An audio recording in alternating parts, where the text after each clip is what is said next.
The wind arrived without warning, sharp, swirling, and full of mischief, sending a tiny sparrow pinwheeling through the air. "Those awful giants!" he screeched, wings flailing as a great windmill's blades churned the sky above him. "They stir storms, steal air, and trip my feathers!" He crash-landed onto the rooftop of a battered barn, chest heaving, pride dented. The valley stretched wide below him, golden fields, river threads, and on the hilltops, rows of towering windmills turning slow circles like patient sentinels. "They do this on purpose," he muttered, pacing along the ridge beam. "They toss the wind around just to torment me." But down below, an older swallow chuckled softly. "Windmills don't make wind, little one. They simply dance with it." The sparrow ruffled indignantly. "Dance with disaster, you mean?" He launched again, determined to prove the world wrong. But as he darted past a windmill hill, a sudden gust grabbed him, spun him sideways, sent him tumbling. His eyes squeezed shut. Unfair, unkind, unnatural. When he crashed against a haystack, feathers askew, he didn't dare look up. Shame burned hotter than the sun. That night, under a quiet moon, he perched alone on a fence post, wings heavy, confidence shattered. The windmills loomed like silhouettes across the horizon, their blades cutting slow arcs through silver light.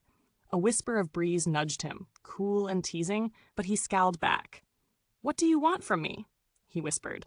A gentle voice, barely there yet somehow everywhere, seemed to drift through the night. "Little sparrow, I am not your enemy." The breeze curled around him, lifting just enough to rustle his feathers. He froze. "Without me," the whisper continued, "your wings are dust. Without resistance, there is no lift. Without challenge, there is no flight." He thought of every time he soared, how he rose not despite the wind, but because of it, and suddenly the world tilted. At dawn, he climbed to the barn roof again. The windmills turned as they always had, calm, tireless. The wind rolled across the fields, unbothered, unowned. He closed his eyes. "All right," he breathed. "Let's try this again." This time, he didn't fight the wind. It wasn't an enemy to wrestle, but a current to dance with. He stretched his wings, let the gust take him, and suddenly, he was rising, higher than he ever had. He dipped, vaulted, spiraled, laugh bursting from his beak. "I was never falling because of you," he called to the windmills. "I was falling because I didn't know how to ride what was given." Far below, the swallow watched, smiling. The sparrow returned to the roof, heart racing with wonder.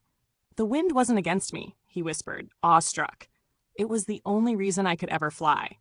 Challenges were no longer monsters, they were invisible ladders. He tucked his wings, content, as morning swept across the plains. Because sometimes what feels like opposition is actually uplift, if we learn how to meet it.